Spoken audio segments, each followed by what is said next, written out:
just say fake name. Good. I'm Young Stalin. This is Ninja Line Rider. This is Ninja Line Rider. We're gonna fucking. Alright. We good? Yep, we're good. Alright. I'm gonna look over here because I'm gonna get nervous. You can get nervous watching it? Yes, I'm watching you.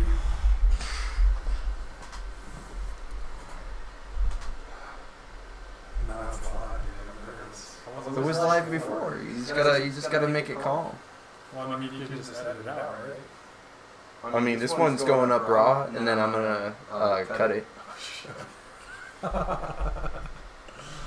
Hey, just think about it. It just adds personality. You know, we're people.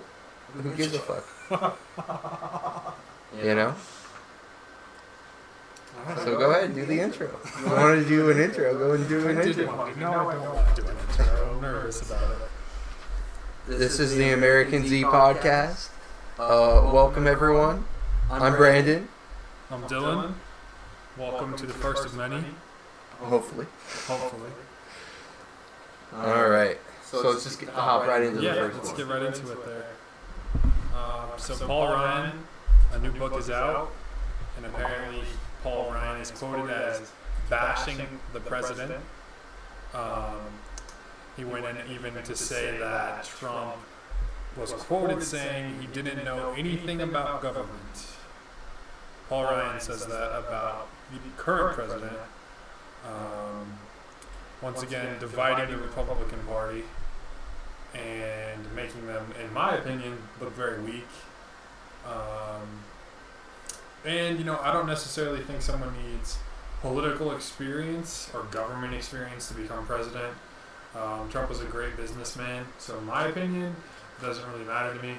If anything, the lack of political experience gives him an advantage because Right. he hasn't had to do all the political backwards and forwards that any other person would have to do, especially like a Kamala Harris or even on the Republican side with like With like a John McCain or a Mitt Romney. so like the neocons. Right. Yeah. Right. You know, I think it's a very, once again, divisive thing that happens to the Republicans. If this happened on the Democratic side, it probably wouldn't have been published or trending on Twitter. Just because everybody likes to see Republicans bash each other for some reason. You know, I'm really just waiting for the DNC. I love the Oh yeah. yeah. Oh yeah. We're getting The into bloodbath. The bloodbath this year. It is is gonna be- kicking off. It is going to be. I want to see how many accusations are thrown around. Yeah. No. They tend to stick together unless they're competing against each other. And they So. are now, so we'll see which one is the first one. The next debate to speak Spanish. Unbelievable, by the way. But,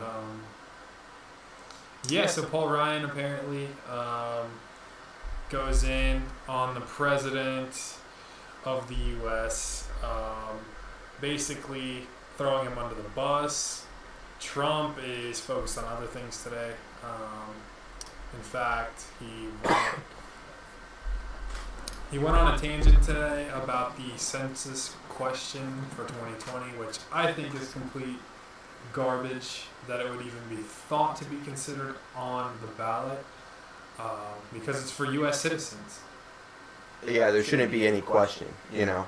The census itself, yes, is to decide how many people are living within the confines of the U.S. So, of course, we should know how many people are illegal and legal here when it comes to getting the census. The census itself is not all about American citizens, yes, but distinguishing how many American citizens are in the U.S. versus how many illegal immigrants, or I'll use the PC term since we're on YouTube, undocumented immigrants. We need to know, you know, it's not a fact of us trying to exclude people or use ICE raids, because usually the census tends to be anonymous anyway. Right. It's not like they're going to fill this out and they're going to get an ICE raid the next day. Exactly. I wish it was that way, but Yeah, I can agree with that. you know, it's not that way. I mean, I think a lot of people are curious. I'm curious to see how many undocumented people are actually here. Because the numbers vary so much. You could just see it in the 2016 election. Like Trump saying, what was it, like probably upwards of 20 mil? Right. I mean, I'm sure that 20 million is... It's conservative, honestly. It's a conservative estimate, in my opinion. Yes. But people are saying it. There's no way it's that much. But then you do the math. Since the 80s when the flow started coming because of the cartels, right. The fucking flow has been around probably like 2 million. Well, I mean, in that, and just look at neighborhoods. You don't need to hear that they're coming here. You just need to look around. Our neighborhood's been transformed. There's a lot of people coming here from the same areas, and they're just taking over communities, cities, making them basically Spanish-speaking cities or areas, neighborhoods. I mean, this even connects to, you remember the whole thing about the town in Texas, how that mom got in trouble at the parent organization for the school for speaking English and telling the other people to speak English? Right. Yeah, it's just like it's just a totally cultural, just complete 180 that you've seen here. Starting to look more like Canada. You got very, very leftist states like California actually teaching Spanish with English almost as a mandatory class that you have to take. And that's just it almost crazy. Is, like I'm at such a disadvantage because in high school I took German. Right, and I took French. So it's almost like I'm at a disadvantage because I do not know Spanish. But in a country that's culturally and historically English, it's such a strange experience to have that shifted on you. It would be like Spain, where Spanish originated, becoming French and just starting speaking French, and people just accepting that as the way it goes. With the stupidity that they are accepting it with, it's just blindness. It's complete cultural meltdown for a new culture, a new way of living, and people are just so quick to be on board for it. That's what just really gets to me, is how people are just so accepting. It's all in the name of tolerance, And the thing is, tolerance only goes so far, Right. You have to tolerate as much as is possible, but it's not possible anymore. It's the same thing with, like, culturally, we're completely different than any other country in the world. That's probably what puts us in danger, is the fact that culturally we allow people here. We allow people to become Americans. You can't become French unless you're born French. You can't be English unless you're born English. But to be American, all you have to be is a citizen. And with that, we're more inclusive with stuff like that. But it also brings off the weakness of we could easily be changed from what our core values are. Right, and I mean, to go off of what you said, America isn't the America it used to be, because the people that came here, when they came here, from wherever they came from, wanted to be American. They wanted to learn English. They wanted to be culturally fluent and understand what's going on. The new immigrants that we have here today are not immigrants that are willing to learn English. They're not immigrants that are willing to accept our culture or our way of life. They come over here from wherever they come from, and they speak the same language as they did in their other country. We'll use South America as an example now, Mexico. They come here from Mexico, and they don't care to learn English because they move into neighborhoods where everybody speaks Spanish. They move into places, they work at places that are all Spanish-speaking places. It used to be if you moved here from Germany, you got a job in New York or wherever you went, you had to learn English as fast as you could because that would impair you. Really, I see English as the unofficial official language of the United States. We don't have an official language, but economically we are still. It's English, Yeah. So economic, and then once you start changing that, you're going to have a cultural divide between the economically involved people and the people who aren't economically involved. So that's why you see most of the time, one of the biggest problems with illegal immigration is obviously that they're under the table. So they don't pay taxes. They don't pay taxes like Social Security or anything like that. But they can still benefit from it just by being in the United States. Exactly. So it's a free rider problem, as they don't pay into it, but they still reap the benefits of being in the United States and the benefits of it. And it's not even just the active benefits like Social Security and Medicare and workers' comp and shit like that. It is even our defense, you know. So people don't, some in the United States are so coddled that they believe that freedom is, or not just freedom, but protection is a right. You know, you have the right to be safe. No, you never have the right to be safe. You should want to be safe. It should be something you strive for. That's why America became safe, you know.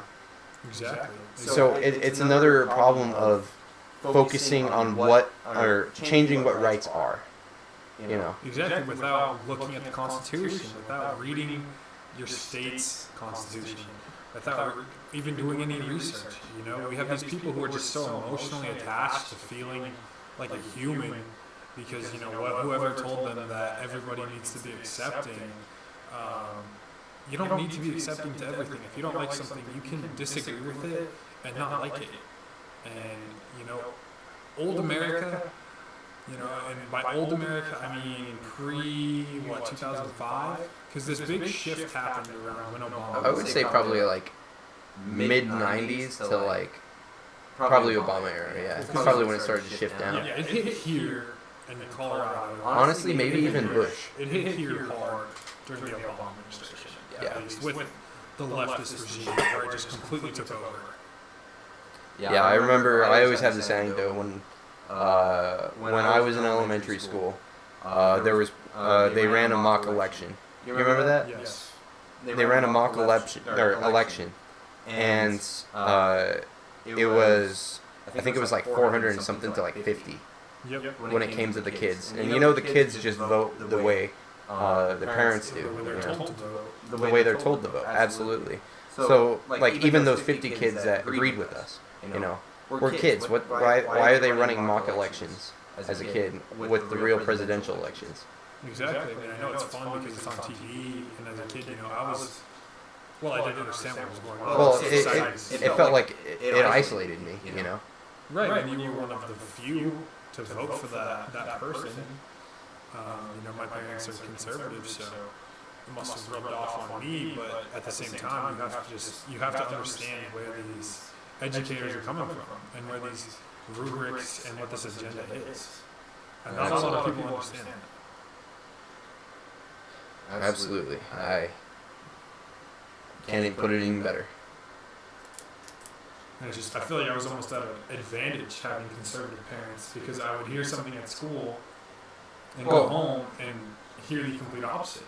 Absolutely. I would agree with that. And especially when it comes to, because conservatives definitely do have the bootstrap mentality. You can pick yourself up by your bootstrap. But that mentality, even if it doesn't work for everyone, it promotes excellence, you know. It promotes you to be a better person. Right. But in blaming everyone else for the wrongs in your life and not blaming yourself, shit, I even blame myself for that stuff that's not my fault. Exactly. It just makes you a better person. It makes you reflect and increase, one, your way of life, your productivity in your way of life, and two, your general morality. You know, it helps you improve who you are just by struggle, you know. Right. You have to struggle in order to improve. And that's something that Democrats refuse to do. Democrats and liberals in general. I need to get rid of this pen. Yeah, you do. But Get rid of that shit. yeah, no, man, I agree 100% with you where you're coming from, what you're saying. I just at a complete loss for words that this is even. And it's not any better in our generation either. It's not. It's not. If anything, it's worse. You know, I mean, look at the 2016 election, man. How bad is it going to be if Trump wins in 2020? Well, you know it's going to be really bad. It's going to be divisive. I wouldn't say that, like, things are going to decisively change conservative to liberal or liberal to conservative. It's going to get more divisive. Well, it's been 2016 was really, I don't know, Was if it's peak, because that's when we got into politics, but 2016 was just, it was the only election that, I've spoken to a lot of older people. They said that was the only election where it was clear, like, you either agreed completely with the left or the right, and you voted for that, and if anybody thought differently, you really despised them. Yeah, like I've been threatened to, like, people look at me differently when they figure out I voted for Trump. Exactly. They look at you differently. And it's people I care about, people I respect, and they just look at you different. They do. They have almost like a hatred for you. Like, my best example would probably be my sister. So when I voted for Trump, well, my sister knows I voted for Trump, and she is more of a Bernie Sanders Democrat. Right. So it's like she's conflicted. She knows I'm a good person, but she can't combine the fact that I'm a good person and I voted for Trump. Right, but we didn't create that divisive. We didn't create that division. No. Nobody. The only thing that created that division was the sheer hatred towards Trump. Absolutely. And that's a left and right issue. I know people on the left, that isn't a left and right issue. It's on both sides. Right, you can see the Republicans, especially going back to the beginning with Paul Ryan bashing Trump. Exactly. I really don't care if he functioned in the government. He was voted president. He was. I don't really think George Washington probably did. Yeah. George Washington was a general all his life. All he knew was military. Exactly. How could he know the government? He wasn't even. Don't quote me on this, but I'm not sure if he was even in the Constitutional Convention. I know he was there for the Declaration of Independence, but I'm not sure if he was there for the Constitutional Convention. Yeah. Just like Thomas Jefferson, other founders weren't even there. So it doesn't even matter if he knows the government or not. Exactly. I mean, I'd rather have someone that's a better boss. Absolutely. I would rather have someone who's a great leader. I would rather have someone who's been a boss their entire life, that understands how to lead people, how to bring people together, knows what to say, than have someone who's had 30 years of political experience and not know how to lead people. I.e. Bernie Sanders. Or like a Hillary. Or even Hillary, yeah. So the career politicians. Yes, the career politicians, and that's on both sides. I don't think Mitt Romney was fit to lead the country. I don't think, I don't think McCain necessarily was, and I don't even know that Bush was. No, I don't. If you had to pick between John Kerry or George Bush, as far as a leadership mentality, I would probably go with John Kerry. Absolutely. But that's, obviously that's water under the bridge. But I'm just, kind of freelancing here, just speaking my mind and just trying to figure out how this is even a topic today. And how this is like such a divisive question. And how people get so upset about this. Absolutely. Like, I get somewhat upset about it because the thing is, it's just like the voter ID laws. So Democrats were saying that mandatory IDs at voting polls would be racist. Right. How is that racist? If anything, that entire idea that minorities can't afford an ID, even though they're an American citizen, is racist. That is totally racist. It's the idea of them protecting them because they are poor, because they are a certain color, is a racist idea. It's looking down on another race. It is. Because they are different. But even so, you have to have a driver's license, which is an ID, to drive. Right. And many illegals are driving. Yeah. Illegally. Well, especially in Colorado. Yeah. Because it's legal for them here. It's statewide legal. Ridiculous, it's stupid. Man. It's ridiculous. But you look at what really pisses me off is Texas. How Texas is turning blue. It is. Because of the people coming in. And the second it turns blue, it's probably the end. There's three things I would say that would start a civil war. Texas turning blue, gun bans, and a states' rights violation. I can agree with that. I don't know if that's the only three. I think those are the main three. Those are the main three things. It's ridiculous, man. I just don't understand how a leftist argument can tell you that Trump had some Russian backing in the election, right? Mm-hmm. And then on the other hand, try to get the illegal vote. That is truly cheating. Yeah. We don't know if Trump did anything to meddle in the election. Which the funny thing is, them speaking Spanish in their own debate Exactly, dude. is them trying to pander to the legal vote. Because the thing is, the citizenship test is in English. Exactly. So if they don't know English, it's pretty obvious they haven't passed their citizenship test. Exactly. And this is who they're trying to appeal to.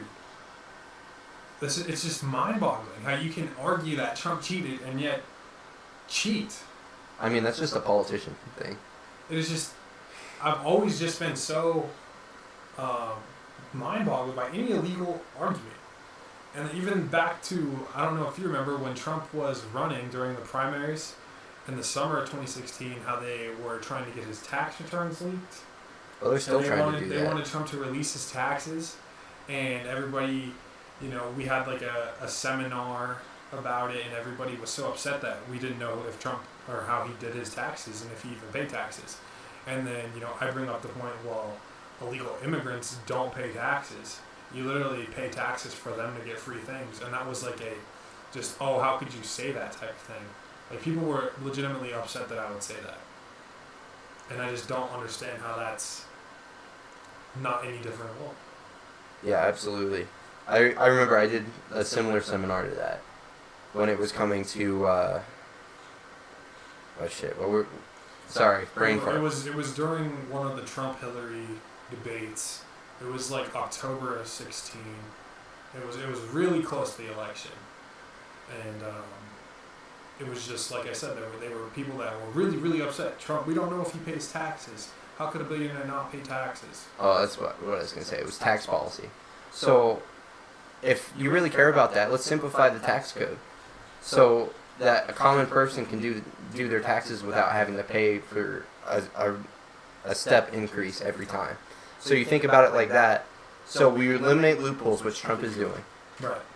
You decrease taxes, but it still increases revenue because you decreased the amount of loopholes. Now what I would do, because Amazon also paid 0% in tax. Right. You look at the loopholes they used and close them. Every time they use one, you close one. So you just go through until businesses, people are actually paying the taxes and not paying 0% in taxes. Then you can have a lower tax rate and people can retain more of their money. Right. Which is what the new Trump tax policy is kind of doing. Absolutely, it's more of a progressive step towards that. Right. But people just like to vilify him. He's never done anything. I don't know how many times I've been asked.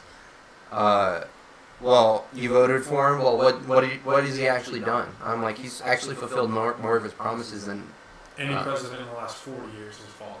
Absolutely, because the last 40 years, I would say, the last one to actually follow through on all their promises was either Eisenhower or Reagan. Yeah, absolutely. And there's never been really, at least we're still young, so we haven't been around all of that long to understand what's going on. We've been young. I think the only president we can really truly remember is Obama, the end of Obama, second term Obama. I remember Bush a bit. A little bit, but not enough to know his policies. Not enough. I see the memes now of people throwing shoes at him now. Exactly. We didn't know what was going on. We were really young at that point. It's like, this is, as we're entering young adulthood, this is really the first president that we've seen that we can actually, critique and listen to and understand. And I will say he does have a very simple way of speaking that puts him at odds sometimes with people who take him out of context. Very true. He's a man that just, he speaks his mind. He's not going to change what he thinks or what he says because it's, the right way to say it or the nice way to say it. He just says what needs to be said. And I think that's what a lot of people resonate with. A lot of people like that, because I don't like to change up my tone. You know, because I don't want to be afraid that I'm going to hurt someone's feelings. I'm not saying, I say mean things all the time. I'm just saying that, an average conversation about policy or about politics really angers a lot of people or, offends a lot of people. And that's just because we haven't hit a point yet where we've matured enough to understand that both people have arguments, and I don't know what it means, man. I don't know what it means for the future of us, but, obviously I hope the best. I mean, it's our future, so it is our future, I agree 100%. But, these next couple of years are going to be huge as far as the future of this country. Really, it's just ramping up from now. I would imagine this is probably what it was like before either both the Revolution and the Civil War.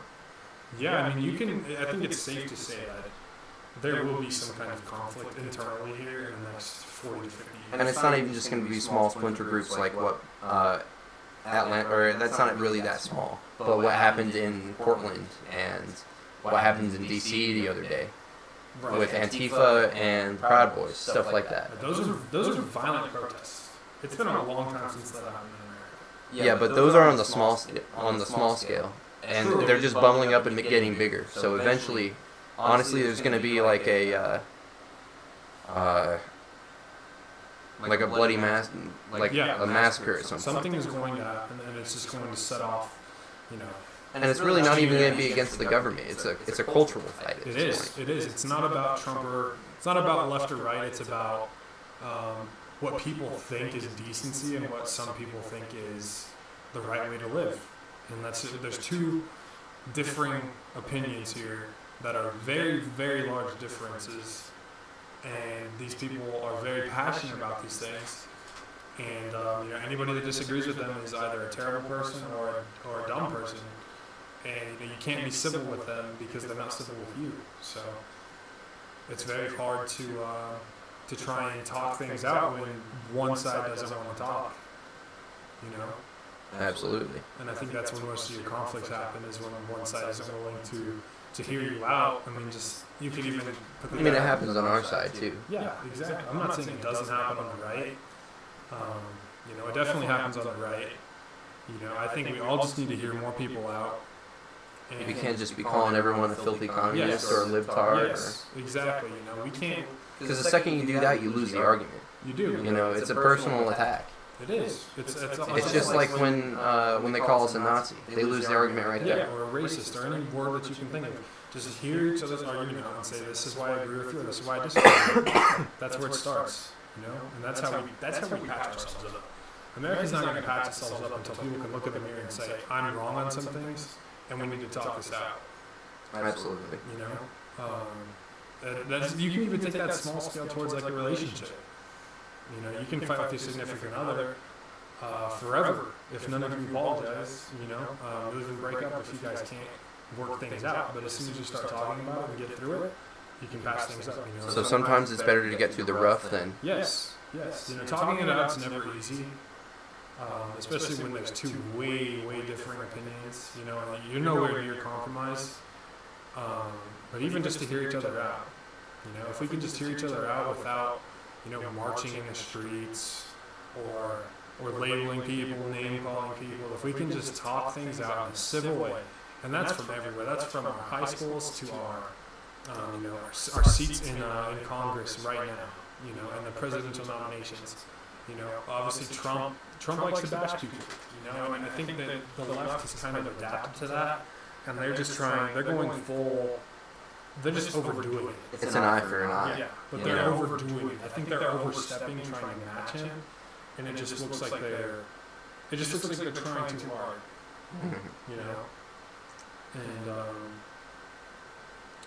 And it's sad to see, honestly, because this is the greatest country on earth. This is the greatest country probably in the history. I would say it's the greatest country, the greatest culture. Yeah, you don't want to see it as divided as this, and honestly, it looks really, really weak. It's a nation divided. It sucks.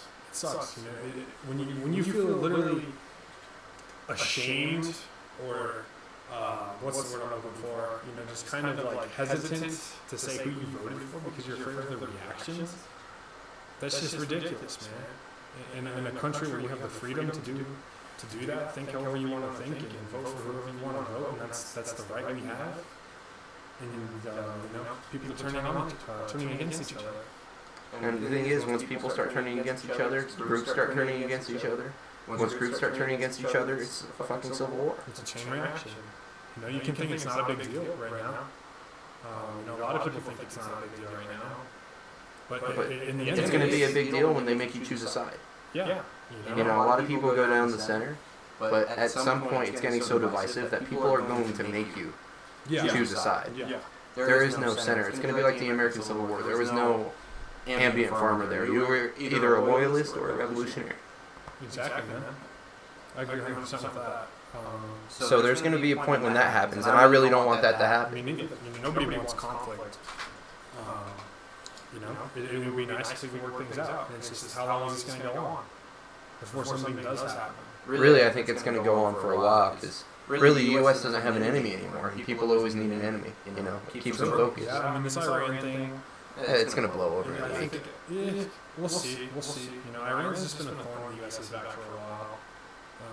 Trump doesn't want to go with them. It's clear that he's taking a non-aggressive route. He's not doing what he did with ISIS.